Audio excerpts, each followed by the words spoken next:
ഇന്ത്യയുടെ HAL Hindustan aeronautics limited വികസിപ്പിച്ചെടുത്ത ഒരു നൂതന മൾട്ടി റോൾ കോമ്പാക്ട് എയർക്രാഫ്റ്റ് ആണ് തേജസ് മാർക്ക് 2. ഇന്ത്യയുടെ തദ്ദേശീയ യുദ്ധവിമാന ശേഷിയിൽ ഒരു സുപ്രധാന കുതിച്ചു ചാട്ടത്തെയാണ് ഇത് പ്രതിനിധീകരിക്കുന്നത്.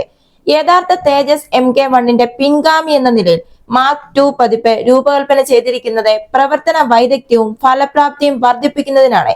അതിന് വിപുലമായ രൂപകൽപ്പനയുടെ ഒരു പ്രധാന ഘടകം അതിന്റെ സമഗ്രമായ ആയുധ ശേഖരമാണ്. പ്രത്യേകിച്ച് മിസൈൽ സംവിധാനങ്ങൾ, വ്യോമ മേധാവിത്വത്തിലും ഭൂതല ആക്രമണ ദൗത്യത്തിലും അതിന്റെ പങ്ക് നിർണായകമാണ്. എയർ ടു എയർ കോമ്പാക്റ്റിനായി തേജസ് MK-2 നൂതന മിസൈലുകളായിരിക്കും വഹിക്കുക. ദീർഘദൂര ഇടപെടലുകൾക്കും മികച്ച ടാർഗറ്റ് തടസ്സപ്പെടുത്തലിനും വേണ്ടി രൂപകൽപ്പന ചെയ്തിരിക്കുന്ന MICA, മെറ്റോർ തുടങ്ങിയ മിസൈലുകൾ ഇതിൽ ഉൾപ്പെടുന്നു. BV റാമുകൾ കൂടാതെ ഇസ്രായേലിന്റെ IDER-B-ER, പൈത്തോൺ 5, ഇൻഡോജീനിയസ് ആസ്ട്ര, റഷ്യയുടെ R-73, അസ്രാം എന്നിങ്ങനെ വിവിധ എയർ ടു എയർ മിസൈലുകളും ഈ വിമാനത്തിൽ ഉണ്ടായിരിക്കുമെന്നാണ് പ്രതീക്ഷിക്കുന്നത്. അതുപോലെ തന്നെ വായുവിൽ നിന്ന് ഉപരിതലത്തിലേക്കുള്ള മിസൈലുകളുടെ കാര്യത്തിൽ ബ്രഹ്മോസ് NG, നിർഭയ് തുടങ്ങിയ ശക്തമായ ഓപ്ഷനുകളാണ് തേജസ് MK-2വിൽ സജ്ജീകരിച്ചിരിക്കുന്നത്. ഉയർന്ന മൂല്യമുള്ള ലക്ഷ്യങ്ങൾക്കെതിരായ കൃത്യമായ ആക്രമണത്തിനായി രൂപകൽപ്പന ചെയ്ത ബ്രഹ്മോസ് സൂപ്പർസോണിക് ക്രൂയിസ് മിസൈലിന്റെ അടുത്ത തലമുറ വേരിയന്റ് ആണ് ബ്രഹ്മോസ് NG. അതുപോലെ തന്നെ നിർഭയ മിസൈൽ എന്ന് പറയുന്നത് ഒരു ദീർഘദൂര സബ്സോണിക് ക്രൂയിസ് മിസൈൽ ആണ്. ഇതുകൂടാതെ സ്ട്രോ ഷാഡോ, ദീർഘദൂര പ്രിസിഷൻ ഗൈഡഡ് യുദ്ധോപകരണം, ക്രിസ്റ്റൽ മേസ് എന്നിവ വഹിക്കാൻ ഈ വിമാനത്തിന് കഴിയും. ഇതതിന്റെ പ്രഹരശേഷി വിപുലീകരിക്കും. റേഡിയേഷൻ വിരുദ്ധ ദൗത്യങ്ങൾക്കായി തേജസ് MK-2 രുദ്രം സീരീസ് മിസൈലുകൾ, അതായത് രുദ്രം 1, 2, 3 എന്നിവയും ഇതിൽ സജ്ജീകരിക്കും. ഈ മിസൈലുകൾ രൂപകൽപ്പന ചെയ്തിരിക്കുന്നത് ശത്രു റഡാർ മിസൈൽ സംവിധാനങ്ങളെ ടാർഗറ്റ് ചെയ്യാനും നിർവീര്യമാക്കാനും ഇലക്ട്രോണിക് യുദ്ധ സാഹചര്യങ്ങളിൽ വിമാനത്തിന്റെ ഫലപ്രാപ്തി വർദ്ധിപ്പിക്കുന്നതിനും വേണ്ടിയിട്ടാണ്. അതുപോലെ തന്നെ തേജസ് MK-2വിന്റെ ബോംബ് പേലോഡിൽ കൃത്യമായ മാർഗനിർദ്ദേശമുള്ളതും മാർഗനിർദ്ദേശമില്ലാത്തതുമായ ആയുധങ്ങൾ ഉൾപ്പെടുന്നുണ്ട്. ഇതിന് സ്പൈ സീരീസ് ബോംബുകൾ വിന്യസിക്കാൻ കഴിയും. അവയുടെ കൃത്യതയ്ക്കും ഫലപ്രാപ്തിക്കും പേരുകേട്ടതാണ്.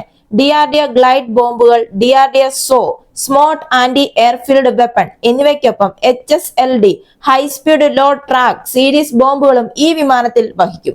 അതുപോലെ തന്നെ ലേസർ ഗൈഡഡ് സ്ട്രൈക്കുകൾക്കായി കൃത്യമായ ടാർഗറ്റിംഗ് കഴിവുകളുള്ള സുദർശൻ ബോംബും ഉപയോഗിക്കും. ക്യാറ്റ്സ് ആൽഫ പോലുള്ള ക്ലസ്റ്റർ യുദ്ധോപകരണങ്ങളും അലഞ്ഞു തിരിയുന്ന യുദ്ധോപകരണങ്ങളും വഹിക്കാനുള്ള ശേഷിയും തേജസ് മാർക്ക് 2വിനുണ്ടായിരിക്കും. അതുപോലെ തന്നെ തേജസ് മാർക്ക് 2വിന്റെ എഞ്ചിനുകൾ GE414 ഇതൊരു ടെക്നോളജി ട്രാൻസ്ഫർ ഡീലിന് കീഴിൽ ഇന്ത്യയിൽ നിർമ്മിക്കപ്പെടും. LCA മാർക്ക് 2 2027ഓടെ നിർമ്മാണത്തിന് തയ്യാറാകുമെന്നാണ് പ്രതീക്ഷിക്കുന്നത്. ഇതിന്റെ പ്രോട്ടോടൈപ്പ് തയ്യാറാക്കുന്നതിനുള്ള പ്രവർത്തനങ്ങൾ ഇതിനകം തന്നെ നടന്നുകൊണ്ടുമിരിക്കുകയാണ്. വിമാനം നിർമ്മിക്കുന്നതിനുള്ള ജിഗുകളും ഫിക്ചറുകളും ഇതിനകം തന്നെ നിലവിലുണ്ട് എന്നും ആദ്യ വിമാനത്തിന്റെ ഷെഡ്യൂൾ അനുസരിച്ച് ജോലികൾ പുരോഗമിക്കുകയാണ് എന്നുമാണ് HAL പറയുന്നത്. തേജസ് മാർക്ക് 1A എന്ന യുദ്ധവിമാനം പാകിസ്ഥാൻ അതിർത്തിയോട് ചേർന്ന് രാജസ്ഥാനിലെ ബിക്കാനീറിലെ 4 എയർബേസിൽ വിന്യസിക്കാനാണ് പദ്ധതിയിട്ടിരിക്കുന്നത്. 16 രാജ്യങ്ങളാണ് ഡെഫെക്സ്പ്രോ 2022 തേജസ് മാർക്ക് 2വിൽ താല്പര്യം പ്രകടിപ്പിച്ചത്. ഇതിന്റെ ആദ്യ പ്രോട്ടോടൈപ്പ് നിർമ്മാണം 2024 സെപ്റ്റംബറിൽ ആരംഭിക്കും എന്നും ആദ്യത്തെ പ്രോട്ടോടൈപ്പിന്റെ റോൾ ഔട്ട് 2025ലും ആദ്യ വിമാനം 2026ലും വൻ തോതിലുള്ള ഉൽപാദനം 2029ഓടെ ആരംഭിക്കുമെന്നുമാണ് പ്രതീക്ഷിക്കുന്നത്.